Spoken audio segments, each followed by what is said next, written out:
Here is the squatty squat. So we're gonna elevate the foot. It doesn't have to be as high as this yoga block. So for some people, if that's too much on the hips, you're gonna use a sturdy book, okay, that you're okay with stepping on, or maybe like a weight plate or something. So I wanna set up and actually have my toes hanging off the edge. If your toes don't hang off the edge, not the end of the world. And what I want is to be heel to toe. So I'm gonna end up doing this on both sides. So I've got my left foot, my left heel is in line with my right toe. Now, some people, I actually will shimmy you a little bit further forward if you struggle to get this hip back. Okay, so if I've given you that maybe more midfoot to toe, then that might be the cue for you. So I'm gonna show you on this side. Okay, that same setup. The back foot, at any point, the back foot can lift. The back heel can lift up, okay? So don't feel like it has to stay glued to the floor.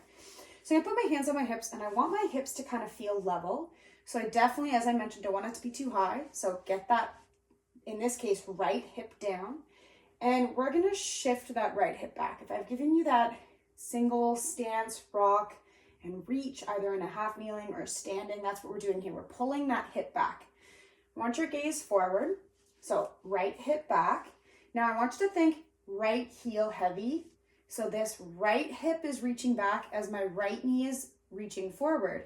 And I'm gonna hinge over this right foot reaching down towards my toes. So the first time I do this, I'm gonna show you with limited range of motion. Okay, so right hip back, right knee forward, heavy through the heel. Round the spine, tuck the chin, give the head a little bit of a shake, relax the shoulders. Okay, so now, right knee is gonna move forward as you bend both knees to drop the hips to a squat position. And then you're gonna push through the heel. Think right knee forward and stand up. So we're pushing the right hip over the heel to stand. Okay, so now I'm up on this back toe. So put that foot back down, hips level, turn to the right.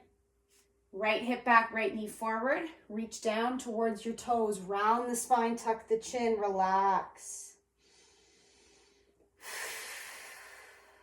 Good. Right hip back, right knee goes forward as you bend both knees and drop your hips. Really think heavy through the heel.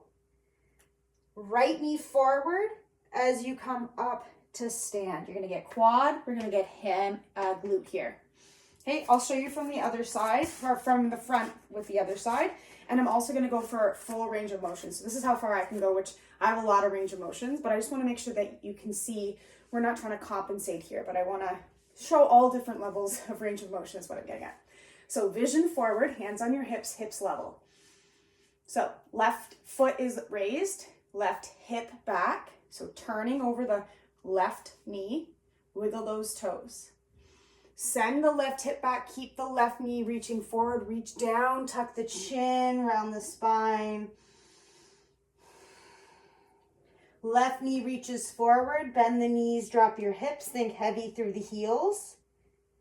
Left knee reaches forward as you're coming forward. So heel, knee, hip over heel. Foot down, turn, knee forward, hip back, round through the spine. Bend the knee, push that knee forward as far as you can. Press through the left heel. Left knee reaches forward, come up nice and slow. Round your way up to standing.